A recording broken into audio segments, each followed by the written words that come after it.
Yeah, most of them were not just looking at the money, they were looking at the point they're going to get. A lot of them, the points. Parent was saying that, look, she's going to get within the top 200 now, and of course she's going to be at the Australian Open. So that was actually extra motivation for her. She said she wasn't really thinking about that while she was playing. She was fully focused because she has thought about the fact that, oh, I need to win this game. I need to get, to play at the Australian Open. Especially after losing the first leg. You understand. So the pressure will be on her. But for Maierick, I think she actually gave a good account of herself. Fine, the scoreline seems very, very, it's kind of far apart. But in the second set, there was a time Kearney was actually leading 5-1, and she came from that 5-1 down to actually ensure that she got something out of that, so it ended 6-3. At the point, I thought she was going to win that set and take her into the third set, but somehow it just didn't happen. Kearney, she had a plan, she knew what she wanted, and she was just going for it. So the Swiss lady, you have so many ladies right now in Switzerland playing good tennis. Okay, you know what, let's listen to all of them, talking about them being happy coming to Lagos. And of course, some of them don't want to come back again because this is Future 6. They want to move forward and play more pro tournaments and also get to be regular in the Grand Slam. Now you won it, winning both tournaments, now you won it. How does it make you feel? Well, I expect this match was tough, and then was toughest that I expected because we stopped because of the rain. Was really up and downs all the match. So I'm so happy, I'm really happy. I tried to come for a win and I win, so I won, so I'm happy. I mean, I came here for recover after my injury to play some matches. And well, I will be 150 something. So this means I'm closer to make top 100. This is my goal for the beginning of the next season. So happy, really happy, one step more. Today it was a very good final with a lot of people. I don't know, it can be a lot of people like this. So I'm very happy, and for sure playing in my country like Nigeria, it's another chance. So for sure it's one of my best finals. So I'm very happy for that. After I would like to play, I wanted to play better than I played, but it's like that the life of the tennis. So I have to train more for be better. I have the double nationality, so France is my country and Nigeria is my country too. So when I'm in France, I'm at home. When I'm here, I'm at home. So it's good. I think here it's very tough tennistically and mentally. You have to be really strong to play here, also in the mental part. And I felt like every year I came here, I got always better with my game and my mental strength. And this year, I really managed well, and I had a lot of goals. If I would win today, I could make the Australian Open qualies. And it's tough when you go like that on the court because it's a big goal, and to play Grand Slam, and I'm really happy I managed it. Yeah. It's a big step for me because it's also my first Grand Slam, so it's always pressure, When you play on the court, you have the goals, and to stay there and not think about that is never easy. Plus, you want to win, it's a final, so I'm happy I managed. Yeah, definitely. It's obvious. I mean, she's really happy and bringing there, just coming here and winning. It's the 6th time she's actually coming in here. She's won the tournament before, but in the Futures 5, as Haya said, she lost to Maierick. But this time around, she just like, okay, I actually need to nick this and see how it goes from here. Now, the question everyone has been asking, Tayo, is the fact that, look, how do we get our players to actually play at the top level? How you say, like, you want me to answer that? Yes, just give me one answer. It's not rocket science now. There's a process to everything. At the moment, the structures are not really in place. So they need to put it in place. Yeah, okay, definitely. That's what they need to do. I think when we come back from this break, Deji Tinubu and also the SSG to Lagos State government will be telling us some of the things they want to put in place to ensure that we have our players playing at the top level. Stay with us.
I think it was a little bit more competitive than last year.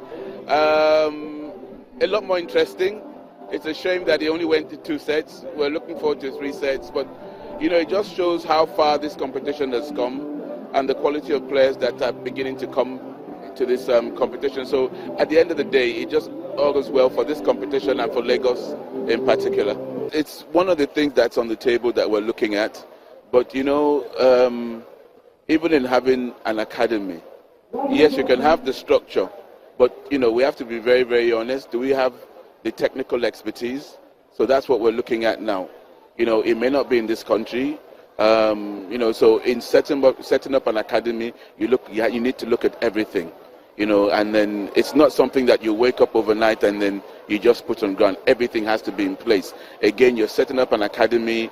You have to start from, the lowest playable age tennis. We're not going to set up an academy and bring 21-year-olds or 20-year-olds. So, and then you have to look at the plan. We don't want to set up an academy and think that we're going to start winning competitions in 3-4 years. It's a long-term plan, so it's something that we have to get right and do right. Well, I think it's a reflection of what is happening generally, in our sports generally. Football, lawn tennis, athletics, and several other things and so on. Many of our stars are we no longer have stars that shine anymore. We just send people to competitions and so on. And it's a reflection of the situation in the country generally. So we need to support sports, not just only sports. We have to, first of all, develop our general well-being, not just in sports, because the person who is going to participate in sports must be well-fed first. His psyche must be great before he can participate very well. So we need to do a lot in that regard. So not just in sports, we must do other things that will give incentive for sportsmen to perform.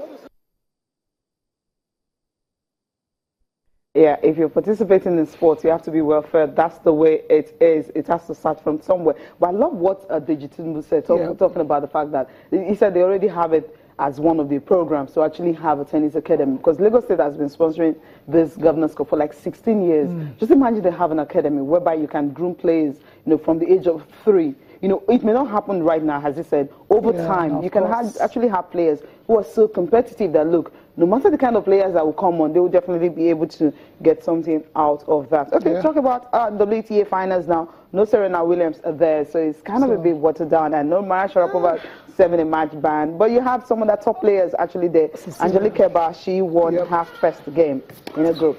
Yes, Cecilia, I wouldn't say it's watered down because we have some really, good tennis players that are still on show. Angelique Kerber, like you mentioned, surely has to be the favorites now. World number 1, she started a campaign with a straightforward win over our opponents in that one. She won it 7-6, 2-6, 6-3. Was a very, very tough game for her, but she came through, used all her experience to win that particular one, Cecilia. Yeah, definitely, that's the way it is. And of course, she definitely is topping her group now, which is the red group. Plus the white group, you still have other players who actually were in action. Simona Halep beating Madison Keys 6-2, 6-4. So from the top one to another one that's not so tough. That's how it works in this in this particular competition. That's the format. They'll have to play round robin series, and whoever tops the group goes on into the semi-finals and into the final later on. So like I said, Cecilia, Angelique Kerber, she is the heavy favorite to win the WTA Tour finals in Singapore. Yeah, that's the way it is.